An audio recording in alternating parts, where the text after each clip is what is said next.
Bueno, hoy le estaremos hablando de la Edad Media, que también se denominó como el oscurantismo. La Edad Media comienza en el siglo V, después de la caída del Imperio Romano, y termina en el siglo XV.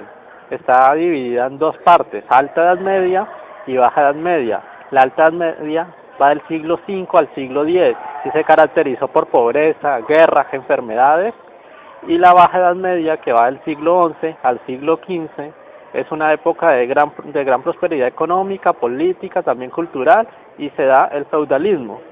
Hechos históricos que se dieron durante estos 10 siglos fue, por ejemplo, el desarrollo de la cultura maya en México, el desarrollo de la cultura inca en Perú, la construcción de la catedral Notre Dame en París, se constituye la Inquisición, aparecen las armas de fuego en China, la pólvora también, se escribe la Divina Comedia, se escribe el libro de Buen Amor, esto en los hechos históricos literarios. También se da la peste negra, que es una brusca interpretación de los intercambios económicos en Europa. Y el esplendor del teatro japonés también se da en esta época. En el año 313, el emperador Constantino, con el edicto de Milán, legalizó el cristianismo y lo volvió la religión del pueblo, porque en este tiempo era un tiempo de caos y con el cristianismo les ofrecía luz y paz. La Iglesia tomó gran poder político y cultural, teniendo gran influencia en las artes para la alabanza a Dios y expandir la religión. La música religiosa solamente era vocal, ya que decían que los instrumentos distraían a las personas. Con el pasar del tiempo nace el canto gregoriano y más adelante se desarrolla la polifonía. De este tema hablaremos más adelante. Canto gregoriano. El canto gregoriano tiene este nombre porque el Papa Gregorio I realizó una unificación de los cantos que se daban en las diferentes liturgias de toda Europa. Esta recopilación tuvo lugar hacia finales del siglo V y principios del siglo VI. A partir de este momento, este tipo de música será el protagonista en todos los centros religiosos hasta finales del siglo IX. Vamos a ver algunas características del canto gregoriano. Es el canto oficial de la Iglesia Católica. Es música vocal sin acompañamiento instrumental. También es canto monódico, ya que aunque lo interpretan un coro de monjes, todos cantan la misma melodía. Es canto en latín, ya que ese es el idioma oficial de la Iglesia Católica. Tiene ritmo libre, que viene marcado por el propio texto. Las partituras musicales en esta época eran primitivas y la notación iba cuadrada. Durante el siglo IX nace la polifonía, que está dividida compuesta por organum y discanto. Organum es la más primitiva y rudimentaria forma polifónica. Consiste en añadir una voz paralela al canto gregoriano. Esta segunda voz debe estar a distancia de 4 o de 5 por debajo de la principal. Mientras que el discantus surge en el siglo XI.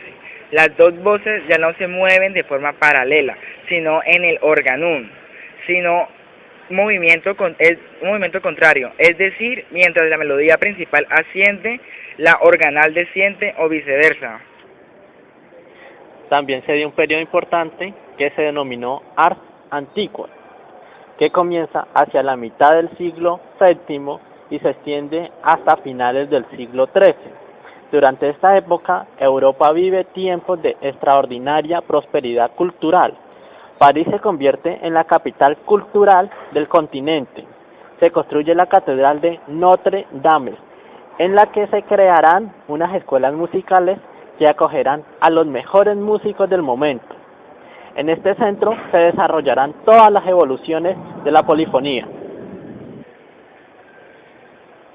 Durante esta época también se ve el organum, que aunque había existido en el periodo anterior, se va a desarrollar en gran medida hasta crearse organum triplum, que es a 3 voces, y organum quadruplum, que es a 4 voces.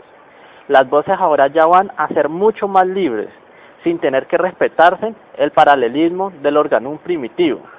También se da el motete, que es una forma polifónica que consta de 2 o 3 voces, cada una de las cuales canta un texto distinto y tiene también un ritmo diferente. Vamos a hablar de Ars Nova. Es un tratado musical donde se establecen nuevas pautas para escribir música, que fue creado por Filippi de Vitry. En el Ars Nova, la polifonía medieval alcanza su máxima perfección. Pasamos a hablar sobre el desarrollo de la notación musical. En esta primera partitura que vemos es muy primitiva. Está escrita con neumas, que eran esos signos que se mueven hacia arriba y hacia abajo, indicando los movimientos que el cantor debe hacer con su voz. En este ejemplo, posterior al siglo XI, ya se han introducido las líneas que guían al cantor y está escrito en notación cuadrada, típica del canto gregoriano. Aún así, en la parte superior y en la inferior se conservan los dos primitivos neumas. Aquí tenemos otro ejemplo, donde vemos una gran evolución, ya que se usan 5 líneas en vez de 4, es decir, hemos llegado al pentagrama. Otra característica distintiva es el uso del color, tanto en las líneas del pentagrama como en los adornos de la página. Con la aparición de la imprenta, las partituras se hacen mucho más rápido que anteriormente eran realizadas a mano. Ahora le hablaremos de la música profana.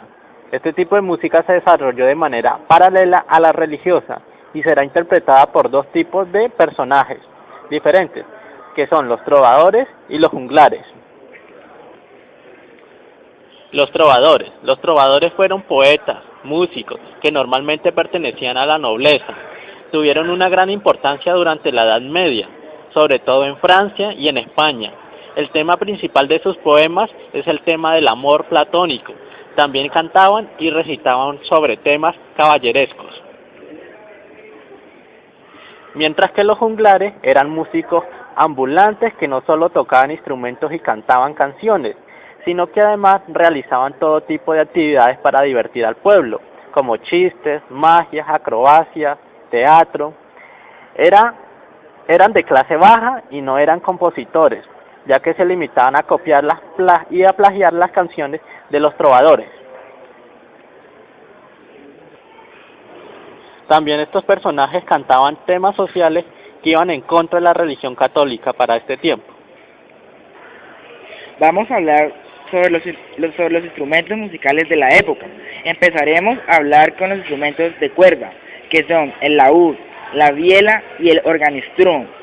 Ahora pasaremos a hablar sobre los instrumentos de viento, que son el platespierre, la chirimía y la cornamusa. Y por último, los de percusión, que son el pandero, la darbuca y las tejoletas. Y para finalizar, los dejaremos con una canción de la época.